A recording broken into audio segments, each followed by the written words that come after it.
नमस्कार विद्यार्थियों। Goga ji Hindi point classes विनु मिश्रा के यूट्यूब चैनल पर आप सभी का हार्दिक अभिनंदन है, स्वागत है।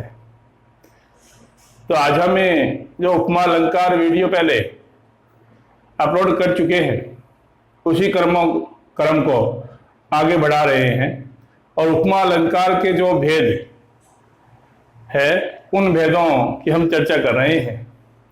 तो उपमा अलंकार समझा होगा आपने अच्छी तरह से, उसकी परिभाषा और उसके उदाहरण हम कर चुके हैं। अब जो उपमा अलंकार है, उपमा अलंकार के कितने भेद माने गए हैं? 3 भेद माने गए हैं। कितने? 3 भेद। अब कौन कौन से माने गए हैं? अब इसमें 3 भेद से पहले मैं चर्चा करना चाहूंगा उन्हें विशेष की। किसकी? इस जो उपमा अलंकार है, आपको बताया था पहले कि इसके 4 अंग हैं। कितने अंग हैं? 4। अब 4 अंग है वो इसके माने गए हैं। तो 4 अंग कौन कौन से हैं? उपमेय,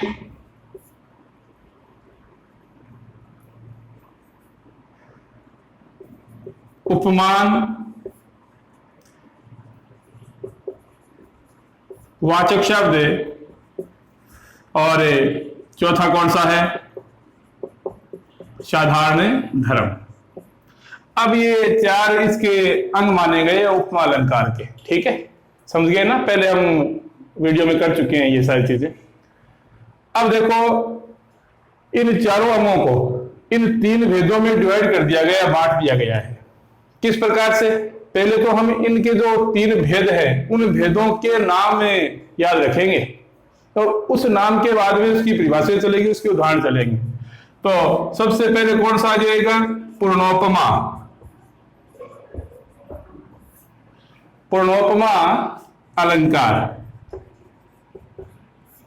कौन सा है?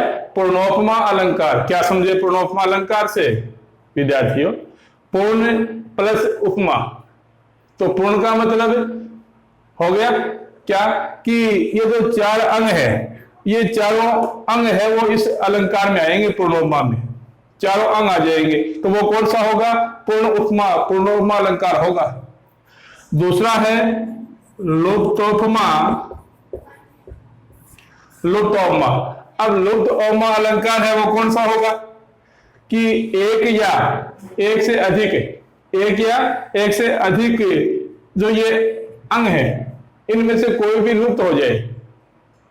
एक लुप्त हो सकता है, 2 भी लुप्त हो सकते हैं, 3 भी लुप्त हो सकते हैं। क्या समझे? उदाहरण आएगा और उस उदाहरण में 1, 2, 3 अंग है ये लुप्त हो जाएंगे, गायब हो जाएंगे, उदाहरण में नहीं आएंगे, तो वहां पे कौन सा होगा? लुप्तोपमा। समझे? और तीसरा इसका भेद कौन सा है?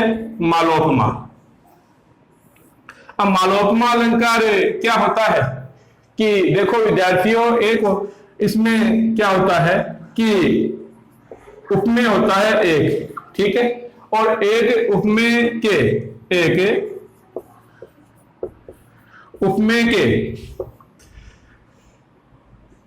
2 या 2 से अधिक उपमान हो। क्या समझे कि एक उपमेय होगा और एक उपमेय के 2 या 2 से अधिक क्या हो? उपमान हो। एक उपमेय एक उपमान होगा तो वो तो इसमें आने वाला नहीं है मालोपमा में। तो इसकी परिभाषा क्या होगी कि एक उपमेय होगा और एक उपमेय के 2 या 2 से अधिक उपमान हो, तो वहां पे कौन सा होगा? मालोपमा। समझ गए? तो उपमा अलंकार है उसके कितने अंग माने गए हैं? 4 अंग माने गए हैं। कौन कौन से? उपमेय, उपमान, वाचक शब्द और साधारण धर्म। अब इसी के 3 भेद बता दिए आपको, कौन कौन से? पूर्णोपमा, लुप्तोपमा और मालोपमा। ठीक है, तो विद्यार्थियों देखो हम कौन सा कर रहे हैं? पूर्णोपमा अलंकार ये कर रहे हैं।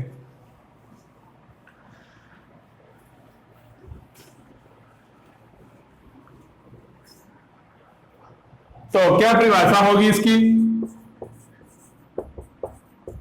परिभाषा क्या है? जहां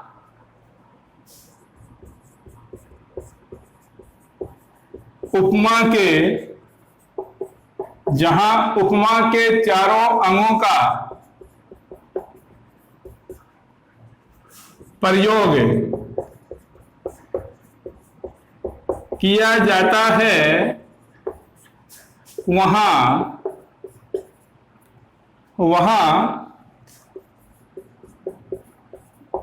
पूर्णोपमा अलंकार होता है। ठीक है, तो जहां उपमा के चारों अंगों का, उपमा के चार अंग बताए थे आपको कौन कौन से हैं, पता है ना। तो जहां उपमा के चारों अंगों का प्रयोग किया जाता है वहां कौन सा अलंकार होता है? पूर्णोपमा अलंकार होता है। अब देखो इसके उदाहरण, जैसे कैसे, जैसे तो अब उदाहरण है वो हम कर रहे हैं, झील सी नीली आंखें, झील सी नीली आंखें। अब ये अपने पास उदाहरण आ गया। इस उदाहरण में ये चारों अंग आने चाहिए। जब ये चारों अंग आएंगे तो वहां पे कौन सा होगा? पूर्णोपमा अलंकार होगा। और जब 1, 2 या 3 अंग लुप्त हो जाएंगे, आएंगे नहीं, ठीक है, तो वहां पे कौन सा होगा? लुप्तोपमा होगा, 2 नंबर। और जहां एक उपमेय है और एक उपमेय के एक से अधिक उपमान आ जाए, 2 या 2 से अधिक उपमान आ जाए, तो वहां पे कौन सा होगा? मालोपमा। अब देखो ये उदाहरण है, इस उदाहरण में हम देख रहे हैं कि ये चारों अंग है या नहीं है। झील सी नीली आंखें, तो झील, इसमें क्या है? उपमान। सी क्या है? सा सी सम समान, क्या है? वाचक शब्द।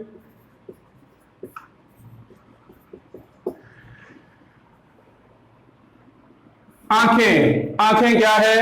उपमेय। और नीली क्या है? साधारण धर्म। समझ गए? तो झील सी नीली आंखें सामान्य सा उदाहरण है जो सभी के याद रहे, ऐसे उदाहरण ला रहे हैं। तो झील सी नीली आंखें, तो झील क्या है? उपमान हो गया। सी क्या है? वाचक शब्द हो गया। नीली क्या है? साधारण धर्म हो गया। और आंखें क्या है? उपमेय हो गया। तो बताओ चारों अंग आए या नहीं आए? उपमेय आ गया, उपमान आ गया, वाचक शब्द आ गया और साधारण धर्म आ गया। उसके बाद में अगला देखो,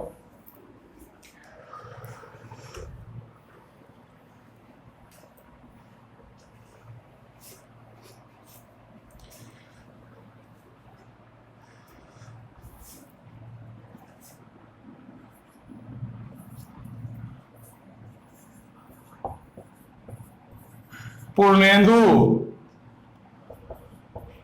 सा मुख खिल गया। समझ गए? पूर्णेंदु सा मुख खिल गया। अब ये दूसरा उदाहरण है अपना, पूर्णेंदु सा मुख खिल गया। अब पूर्णेंदु सा मुख खिल गया, इसमें भी इसी प्रकार से जैसे पहला हमने किया है उसी प्रकार से हमें इसमें भी देखना है कि इसमें चारों अंग आ रहे हैं या नहीं आ रहे हैं। तो देखो विद्यार्थियों, पूर्णेंदु सा क्या है? उपमान। पूर्णेंदु क्या है? उपमान। सा क्या है? वाचक शब्द। मुख क्या है? उपमेय। और खिल गया ये क्या है? साधारण धर्म। ठीक है, तो पूर्णेंदु सा मुख खिल गया, इसमें चारों आ गए। देखो पूर्णेंदु क्या आ गया? उपमान। सा क्या आ गया? वाचक शब्द। मुख क्या आ गया? उपमेय। खिल गया क्या आ गया? साधारण धर्म। ठीक है, इस प्रकार से ये हमने 2 किए हैं। तीसरा और देखो, तीसरा बहुत सरल इजी हमें उदाहरण ले रहे हैं ताकि सभी के समझ में आ जाए। क्या है? पीपर, पीपर पात